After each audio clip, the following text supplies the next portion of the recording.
प्रिय श्रोताओं, जब हम बात करते हैं इस अत्यंत महत्वपूर्ण विषय पर जिसके बिना कोई भी व्रत पूर्ण नहीं माना जाता, और वह है शास्त्र सम्मत शुद्ध एवं विस्तृत पूजा विधि। हमारे सनातन शास्त्रों और प्राचीन पुराणों में देवशयनी एकादशी के व्रत के लिए बहुत ही सुंदर और कड़े नियम बताए गए हैं, जिनका पालन प्रत्येक व्रती को अवश्य करना चाहिए। व्रत की तैयारी वास्तव में एक दिन पूर्व यानी 10वीं तिथि से ही प्रारंभ हो जाती है। 10वीं तिथि को व्रती को पूर्ण रूप से सात्विक आचरण अपनाना चाहिए।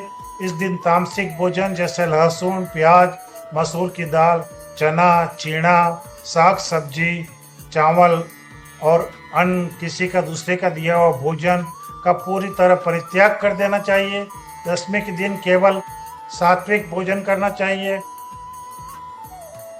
और रात्रि में भूमि पर शयन करना चाहिए और ब्रह्मचर्य व्रत का पूर्ण पालन करना चाहिए। एकादशी तिथि के पावन दिन प्रातःकाल सूर्योदय से पूर्व ब्रह्म मुहूर्त यानी लगभग सुबह 4 से 5:30 बजे के बीच उठना चाहिए। अपने इष्ट देव और भगवान श्री हरि विष्णु का स्मरण करते हुए बिस्तर का त्याग कर दे। उसके पश्चात यदि संभव हो तो किसी पवित्र नदी, सरोवर या गंगा जी में जाकर स्नान करें। यदि ऐसा संभव ना हो तो अपने घर पर ही स्नान के जल में थोड़ा सा गंगा जल और शुद्ध तिल मिलाकर पवित्र स्नान करें। स्नान करते समय मन ही मन ओम नमो भगवते वासुदेवाय मंत्र का निरंतर जाप करते रहे। स्नान के पश्चात स्वच्छ धुले हुए सुंदर पीले वस्त्र धारण करें, क्योंकि भगवान विष्णु को पीला रंग अत्यंत प्रिय है। इसके बाद सूर्य नारायण भगवान को तांबे के लोटे में जल, रोली और अक्षत सूर्य की पूजा के लिए डालकर अर्घ्य दें। अब अपने घर के पवित्र पूजा स्थान या मंदिर की अच्छी तरह सफाई करें। वहाँ एक सुंदर चौकी स्थापित करें और उस पर पीला कपड़ा बिछाएं। उस चौकी पर भगवान श्री हरि विष्णु और माता लक्ष्मी की मूर्ति या सुंदर चित्र स्थापित करें। इसके बाद अपने हाथ में थोड़ा सा जल, पीले फूल और कुछ सिक्के लेकर भगवान के सम्मुख देवशयनी एकादशी व्रत का संकल्प लें। संकल्प लेते समय कहें, हे लक्ष्मी भगवान, हे विष्णुपति, आज आषाढ़ शुक्ल पक्ष की देवशयनी एकादशी तिथि को मैं आपके निमित्त पूर्ण रूप से निराहार फलाहार व्रत रखने का संकल्प लेता हूँ। मेरे इस व्रत में कोई विघ्न न आए और आपकी कृपा मुझ पर बनी रहे, ऐसा मुझे आशीर्वाद दे। संकल्प का जल भगवान के चरणों में छोड़ दें।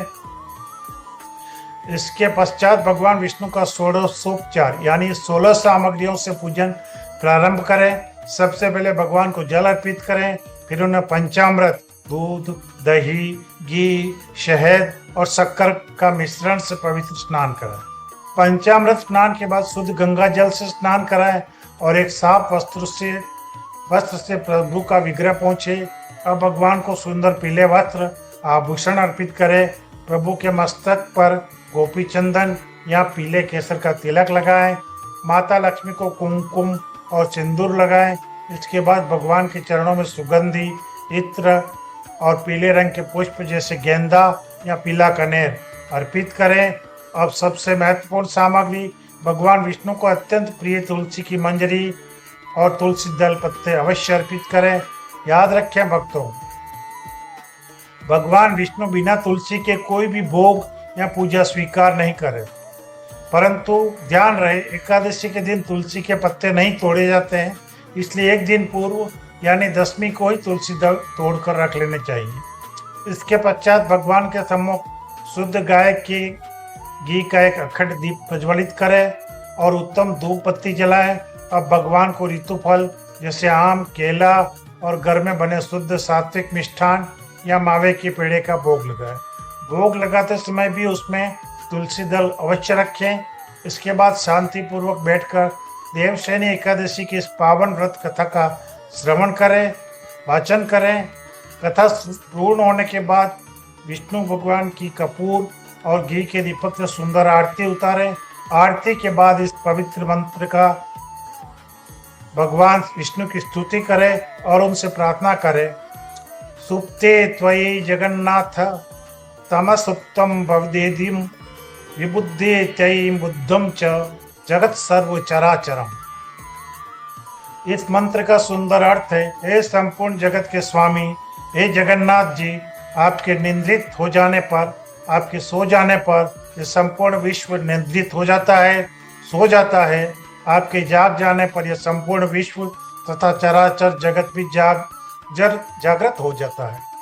इस प्रकार स्तुति करने के बाद भगवान से अपनी अनजाने में हुई भूल चूक के लिए क्षमा याचना करें। पूरे दिन ओम नमो भगवते वासुदेवाय मंत्र का मानसिक रूप से जाप करें